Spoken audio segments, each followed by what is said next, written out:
kunnafoni min bɛ di nanzarakan na o bɛna yɛlɛma aw ye todunkan na a bɛna lase aw ma seeru sila maraka faama fɛ sabula kunnafoni sɔrɔbaliya o ye kunnasiri ye. Maraka faama ka journal banbara bɛna lase aw ma ka sababu ɲuman kɛ malizoom.net ye. Maraka faama i bisimila bi kunnafoniw bɛ cogo di? Bi ye araba ye novembre kalo tile 21 san 2018 dɔnkibaru labɛnna fasirijɛkulu ma fɛ a bɛna lase balimakɛ seyidu sila maraka faama fɛ morikɛ tarawele k'ale to suya kɔlɛ la kunnafoni bakurubaw filɛ.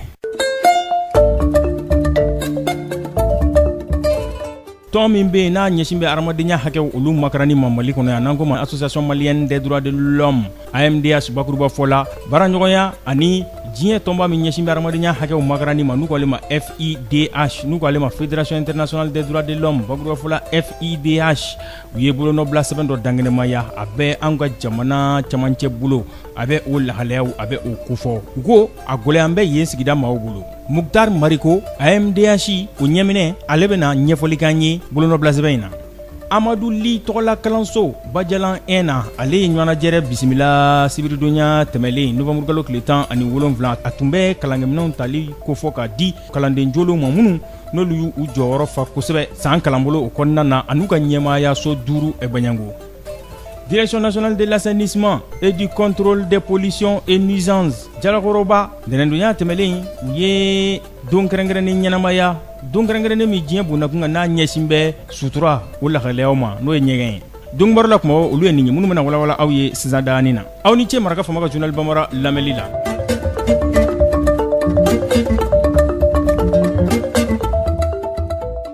An bɔra k'o de fɔ sisan dani na tɔn min bɛ yen n'u k'a ma association malienne de défense des droits de l'homme bakuruba fɔla AMDH ale ni baaraɲɔgɔnya Fédération internationale des droits de l'homme bakuruba fɔla FIDH n'ale ɲɛsin bɛ diɲɛ bondakun ka adamadenya hakɛw makarani ma u ye bolonɔbila sɛbɛn dɔ kɛ bolonɔbila sɛbɛn in a bɛ an ka jamana camancɛ bolo a b'o lahalayaw kofɔ u ye a kumakan min n'u y'o don ba la o de ye k'a fɔ ko jamana camancɛ bolo sigida maaw k'olu kɔni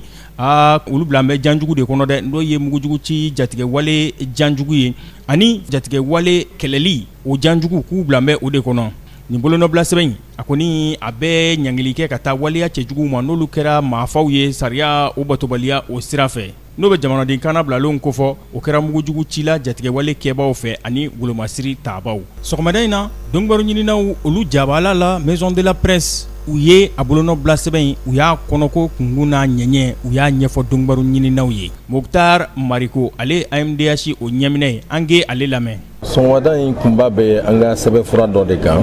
n'an b'a fɔ ma ko rapport nin bɛ Mali cɛmancɛ yɔrɔ de kan k'a ta Mopti ka na Segu mara kɔnɔ bingani wali minnu kɛra ye rapport nin b'o de kan maa minnu ye bingani wali minnu kɛ an y'olu fana tɔgɔw fɔ rapport nin kɔnɔ a kow kɛra cogoya min na an ye seerew fana sɔrɔ an ye seere 120 de sɔrɔ an ye waleya minnu fɔ gafe nin kɔnɔ olu y'o sɛbɛnci an ye k'a fɔ o kɛra an tilala tuguni ka sɛbɛn ci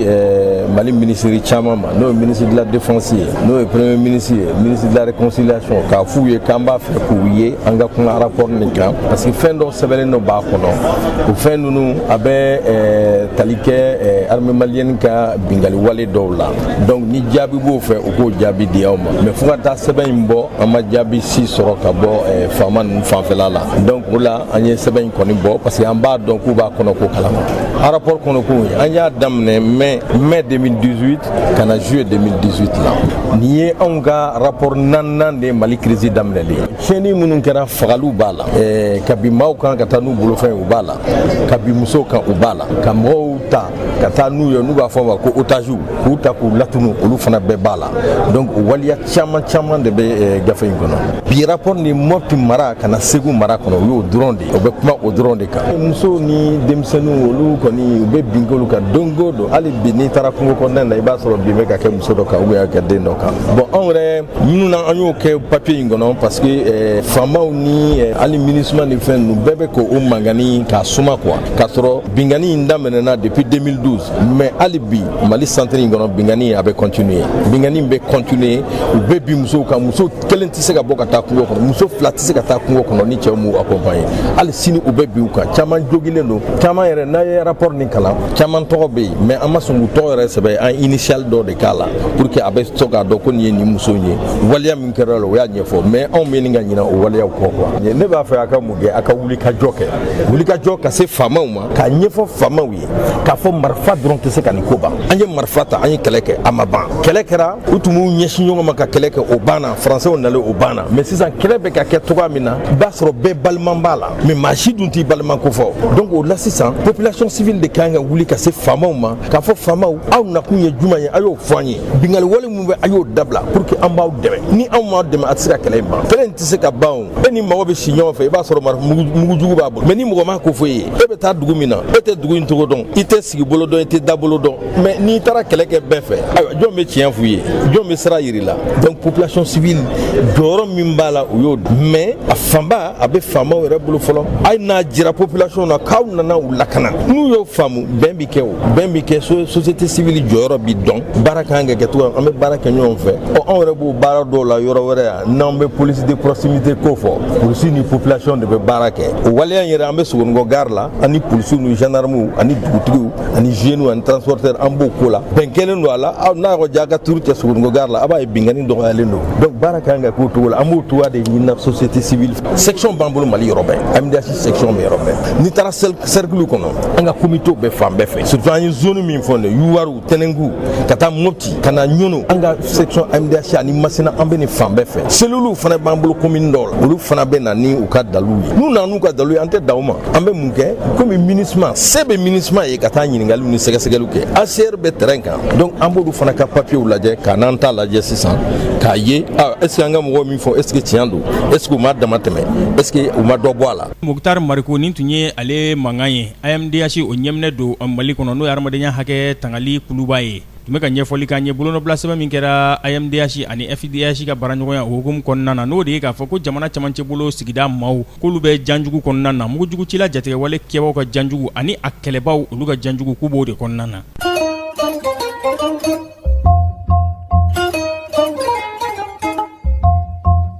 Amadu Li tɔgɔla kalanso min bɛ Bajalan 1 na o dukɛnɛmana ye bisimilali kɛ bisibiridonya in na novembre kalo tile 17 n'o ye kalankɛminɛn tali ye k'o di kalanden jolenw ma minnu ye kalanba kɛ san kɔnɔna na ani ɲɛmaayaso 5 bɔɲango kalanso ninnu kɔnɔna na Amadu Li ani karamɔgɔ Sangare ni hakilina in bɔra comité de veille de la mun n'a sigin bɛ ka hakilila jo kɛ ka maaw hakilila min ka taa hakili yɛlɛmali ka taa waleya cɛjugu kɛli ma ani waleya cɛjugu kɛli kɛlɛli Bajalan 1 o kɔnɔna na dɛmɛdonɲɔgɔnya o kɛra tɔrɔmɔɲɔnko la association de formation et d'appui au développement ONG AFAD fɛ ani maa ŋaniya ɲuman caman a tun bɛ maa ka bonya kɔnɔ n'o ye dugutigi ye n'ale yɛrɛ y'u ka ko in denfa ye Modibo Jire kalanden 54 yalima maa 7 minnu ye bɛɛ dan kalansow kɔnɔna na ani den ta ni maa 18 minnu ni tigɛ sina olu la k'a fɔ gɛlɛya b'olu ka maaya la kosɛbɛ ni o sugandiliw kɛra ni ɲɛmaayasow olu ka yamaruya ye kalankɛminɛn ninnu a taara k'a di olu de ma a bɛɛ kayew a bɛ olu kofɔ sakiw livrew kalankɛminɛnw n'u k'olu ma matériel géométrique sɛbɛnnikɛlanw bikiw fo ka taa se fɛn min ka dɔn k'a fɔ lakɛrɛw ani globe terrestres fɛn min ye ka dɔn k'a fɔ dugukolo jatara bɛ u ka fɛn minnu kan ani yɔrɔ yecogo jatara n'o ye carte géographique ye dugutigi Modibo Jire n'ale ye ko in denfa ye a ye foli ni tanidi ta ka ɲɛsin comité de veille ma ani a dɛmɛba n'o ye ONG AFAD ye u ka nin hakilina in na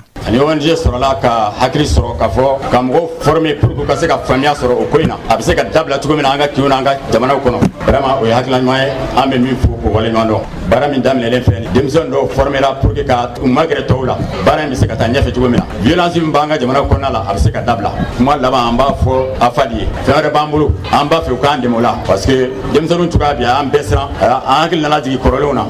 mouvement pionnier tun bɛ yen an b'a fɛ k'o lasigi an ka kin kɔnɔ k'a lasigi ka na école la n'o bɛ kɛ moyen dɔw de b'a la moyen financier et matériel donc an b'a ɲini AFAD k'u hakili t'o la. Comité de veille Badjala 1 kɔnɔna na o ɲɛma n'o ye Ibrahima Jigine ye ale ko dɔwɛrɛ tɛ sigida ka lɔfunni o ɲinini de don. An ye jama fara ɲɔgɔn kan komi an ni ONG AFA tɛgɛ bɛ ɲɔgɔn bolo kabiri 2017 partenariat ye jumɛn de ye o partenariat ye walasa an bɛ se ka mɔgɔw hakili lajigin mɔgɔw kana ka taa violence kɛ depuis crise in donna Mali kɔnɔ bandi ninnu bɛ don mɔgɔw n'u hakili cɛ walasa ka u bila kojugu kɛ o la donc an ka baara ye jumɛn de ye ka jateminɛ kɛ n'an ye denmisɛnnin ou bien maakɔrɔ min bɛ ka taa o sira fɛ donc an b'a lajɛ ka s'a tigi ma ka n'a hakili yira ɲɔgɔn na a bɛ fɛ ka taa sira min ka sira ɲuman tɛ donc o hukumu de kɔnɔna la an ko o solution ɲuman ye jumɛn de ye an ka na ekɔlisow la ka dɛmɛ kɛ ekɔlisow ye n'an ye dɛmɛ kɛ ekɔlisow ye an b'o kibaruya fana lase ekɔlisow ma mɔgɔw k'u hakili to o yɔrɔ la surtout denmisɛnnin kunda parce que u bɛ don denmisɛnninw de kan ni wariw ni fɛnw ye walasa k'u bila kojugu kɛ o la. Lasana Jakite ale ye conseiller ye dugu kɔnɔna na a ko bɛɛ lajɛlen ka wulikajɔ kan ka taa nin n'a ɲɔgɔnnaw de sira fɛ yaasa sigidaw u se ka bɔ u yɛrɛ la cogo min na. ONG AFAD kɔnɔna na maa min ɲɛsin bɛ baarabolo waleyali ma n'o ye Ibrahima Kulibali ye ale y'a jira k'a fɔ kabini san 2012 gɛlɛya ye jamana sɔrɔ lakanabaliya o siratigɛ fɛ o bɛna ni kuma yɛlɛma ye ka taa waleya cɛjugu olu sira fɛ wulikajɔ kun ye o kɛlɛli de ye. An bɛ ka projet min lawaleya Bamako an ka commune sabaw kɔnɔ yan n'o ye projet min bɛ ka labɛn sabati an ka sigidaw la mun b'a kɛ an bɛ se k'an yɛrɛ tanga cogo min na jatigɛ wale ni dantɛmɛ wale ma o projet hukumu kɔnɔna la an ye jɛkulu dɔ sigi sen kan n'an b'a fɔ o ma ko comité de vigilance o comité de vigilance olu de kan ka fasoden ɲumanya baaraw boloda an b'o kɛnɛ dɔ de kan bi an ka Badjala comité de vigilance olu de ye fasoden ɲumanya dɔ baara boloda n'o ye kana gafe di kalankɛ minan di denmisɛnninw ma denmisɛnnin minnu bɛ yen n'u ladɔn ko ladɔnna n'u ka cɛsiri ye denmisɛnnin minnu fana bɛ yen n'u la kodɔnna ni gɛlɛya ye u mansaw kan donc u ye bi kɛnɛ in an ye kɛnɛ u y'o lawuli bi pour que kana ka gafe di ka kalankɛ minan di denmisɛnninw ma mun bɛ se k'a kɛ denmisɛnnin tɔw bɛ se ka keleya ka kalan kɛ mun bɛ se k'a kɛ mansaw bɛ se ka denmisɛnninw bila ka na kalankɛyɔrɔ la u ka bɔ kare kɔnɔna la u ka kisi dantɛmɛwale ani jatigɛwale kɛbaaw tɔɔrɔ ma donc ne nisɔndiyalen don bi kosɛbɛ ka d'a kan an ye ka projet min lawaleya commune 3 kɔnɔ kɛrɛnkɛrɛnna Badjala na kɔnɔ bi an nisɔndiyalen an y'a dɔn k'a fɔ an ka baara a bɛ ka nɔbɔ an y'a dɔn an ye jɛkulu minnu sigi sen kan n'an b'a fɔ o ma ko fasoden ɲumanya jɛkulu n'o ye comité de vigilance minnu kan ka dugutigi ni merilakaw dɛmɛ u ka se ka Badjala kɔlɔsi Badjala ka kisi jatigɛwale ni dantɛmɛwalew ma n'olu sera ka nin kɛnɛ sigi o kɛnɛ ye anw sewa kosɛbɛ ka d'a kan AFAD bɛna dɔn sa anw bɛ yen sa anw tɛ yen sa o an dalen don a la baara in a bɛna kɛ ka ɲɛ kosɛbɛ Badjala 1 kɔnɔna la. Comité de gestion scolaire n'o ye kulu min sigin bɛ lakɔlisow olu ka ko ɲɛnabɔ ma o ɲɛma Bakari Bilal Tarawele ale ko bɛɛ lajɛlen de kan k'i sen don kalansow u labɛn ni lahalayaw la. École ko a bɛ yɔrɔ min na bi ni an ma ɲɔgɔn dɛmɛ a gestion na a tiɲɛni barika bɛ ka bonya et puis nafa ti ka sɔrɔ école ko yɛrɛ la tuguni ka sababu kɛ min n'i ye jateminɛ kɛ a bɛ mɔgɔ caman kɔnɔ k'a fɔ ko comité de gestion scolaire ni ko ni i donna la ka ban wari suguya bɛɛ lajɛlen b'a kɔnɔ fɛn suguya bɛɛ lajɛlen b'a kɔnɔ alors a bɛ wari dun wari kan ka dun cogo min na a ka kɛ aw sago ye comité de gestion yɛrɛ an bɛ wari min sɔrɔ école directeur sigilen bɛ yan nɔ o b'a kalama n'i ye Amadu Li in yɛrɛ ta k'a lajɛ école fila de bɛ yan nɔ école fila in kɔnɔna la école min b'a kelen-kelenna la a bɛ école 200 bɔ o bɛ 15,000 de di an ma ko an ka école baara ni o ye n'i y'a jateminɛ 15,000 kabi école bɛ ta don min na fo ka taa fɔ ko école bilala a bɛ se ka baara kɛ école la wa. Denmansaw ani maa minnu ye nin lajalifɛn ninnu sɔrɔ olu tɔgɔ la comité de gestion a ɲɛmaa Bakari Bilal Tarawele a ye layidu ta k'a fɔ kalankɛminɛn minnu n'u dira ɲɛmaayaso ani kalandenw ma ko baara bɛna kɛ u la i n'a fɔ laɲini kɛra cogo min na.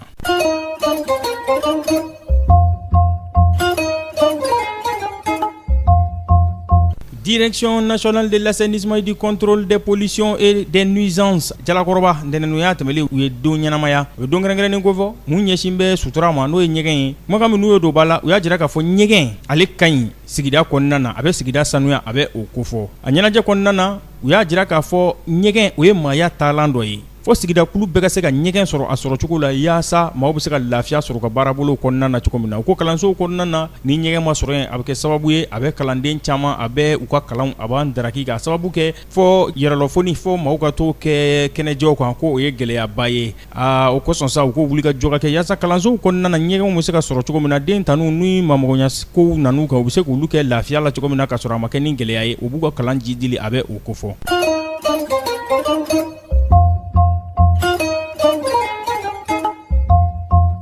daɲa kelen farafina kunnafoniw na maa min tun be n'ale kun ye mugujugu cikulu dɔ ɲɛmaa ye o ɲɛmaa kɔrɔ n'u k'a ma Alfred Yakatom dɔw yɛrɛ kɔ ma ko Rambo Centrafricaw fɛ yen ale kɔni tigɛ dara ale kan k'ale bila ka taa Cour pénale internationale o ɲɛkɔrɔ diɲɛ kirisoba o kɛra dɔgɔkun furancɛ tɛmɛlen in na CPI y'a jira k'a fɔ k'a sen bɛ ninjuguya walew kɛli maaw bɔnɛni u ni na Centrafrique jamana kɔnɔna na Rambo kun kɛra wasaden ye nka Rambo fanga kun jara a kun fɛ a n'a ka mugujugu cikulu ɲɛmaaya fɔ a ye marifa bɔ wasadenw ka ɲɔgɔnna jɛrɛ dɔ senfɛ u ka ɲɛmaa sigi ka mugu ci wasabulon kɔnɔna na Centrafrique o de kɔfɛ sa u ye sutura min birifini birilen tun b'a kan ko wasaden do u y'o wuli ka bɔ a kan de k'a bila ka taa di Cour pénale internationale mɔgɔw ma k'a ka t'i yɛrɛ dana tigɛ yen nin bɛ dan sigi bi la selu la min labɛnna fasiri jɛkulu m'aw fɛ k'a lase balimakɛ Seydou Sila maraka fama fɛ Morikɛ Tarawele k'ale to suya kole la ni Ala man ka jɔnya jɔn an na ɲɔgɔn sɔrɔ yan sini waati kelen radio kelen ka kunnafoni kuraw k'olu lase aw ma n'a b'a fɛ ka segin maraka fama ka journal Bamara la mais a bɛ taa malizoom.net ale sanfɛ ale cakɛbara bɔlɔlɔ kunnafoni disira ye www.malizoom.net an na maraka fama ka journal Bamaraw a ka laselibaw a n'a ka jatara tɔw an n'a bɛɛ lajɛlen ye aw ni cɛ ka kulomajɔ la hakɛto bɛ nin kan Sala Mamad wasalim maraka fama ka bi journal Bambara lasera aw ma ka sababu ɲuman kɛ malizoom.net ye